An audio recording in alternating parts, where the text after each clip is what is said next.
3 louveteaux orphelins, sans mère, sans meute. La seule chaleur qu'ils connaissaient venait d'une Golden Retriever qui ignorait encore le rôle immense qu'elle allait jouer dans leur vie. Elle s'appelait Maple, et ce qu'elle fit ensuite allait marquer leur existence pour toujours, d'une façon que personne n'aurait pu imaginer.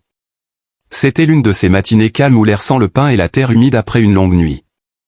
Tom Brigg, un garde forestier expérimenté au cœur des vastes forêts du nord du Montana, effectuait sa patrouille habituelle lorsqu'un son faible l'arrêta net.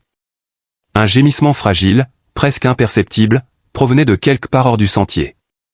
Il s'approcha, écartant les branches basses, jusqu'à atteindre un épicéa abattu. Là, dessous, se trouvaient 3 minuscules louveteaux, âgés d'à peine 2 semaines. Les yeux encore fermés, leurs petits corps serrés les uns contre les autres pour se tenir chaud. Aucune trace de leur mère. Le sol racontait le reste de l'histoire, des empreintes fraîches, des signes de lutte violente. Quelque chose de plus gros était passé par là, sans pitié. Tout s'était terminé très vite, et ces 3 petits avaient été abandonnés avant même d'avoir pu découvrir le monde. Tom appela du renfort, mais l'aide mettrait des heures à arriver. Les louveteaux étaient déjà glacés, leurs petits corps tremblants. Attendre n'était pas une option. Il les enveloppa délicatement dans sa veste et prit le chemin du retour, conscient que cette décision changerait quelque chose, sans se douter à quel point. Ce qu'il n'avait pas prévu, c'était Maple. Sa Golden Retriever de 4 ans avait perdu sa propre portée moins d'une semaine plus tôt.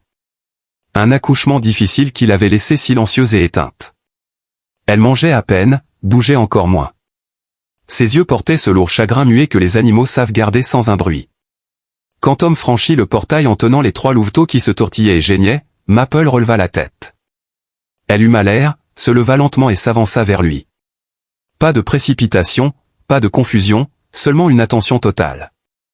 Elle examina chaque petit avec soin, son museau frôlant doucement leur corps fragile. Puis elle s'allongea et le regarda.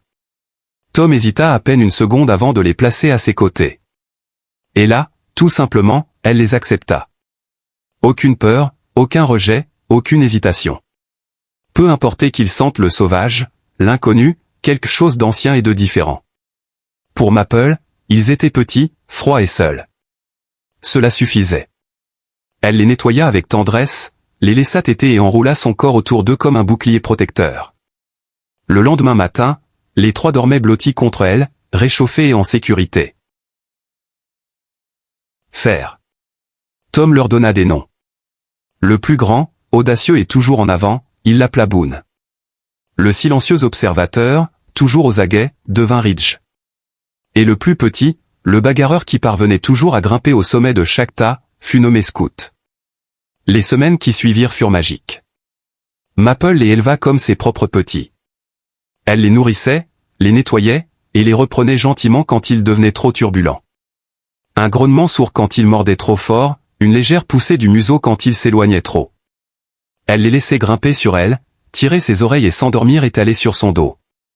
Elle portait tout cela avec une patience calme et profonde, comme si elle savait, sans avoir besoin de mots, que c'était exactement laquelle devait être. Mais ils ne restèrent pas petits très longtemps.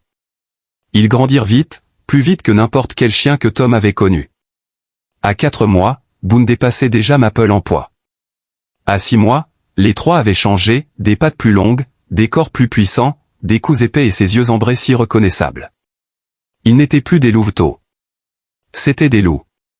Et au fond de lui, Tom savait ce que cela signifiait. Malgré tout l'amour que Maple leur portait, ils ne pourraient pas rester. Le matin de leur départ fut silencieux. Tom les plaça un par un dans les caisses de transport.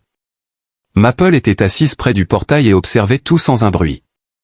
Elle n'aboyait pas, ne paniquait pas. Elle regardait simplement. Tom n'arrivait pas à soutenir longtemps son regard. Les 3 loups furent emmenés dans un sanctuaire protégé en montagne, un vaste territoire conçu pour aider les loups à retrouver leur place dans la nature. L'équipe y avait accueilli des centaines de loups, mais ces 3-là étaient différents. Calmes, confiants, à l'aise, mais jamais dépendants. Il y avait quelque chose de particulier en eux, quelque chose qui venait de la façon dont ils avaient été élevés.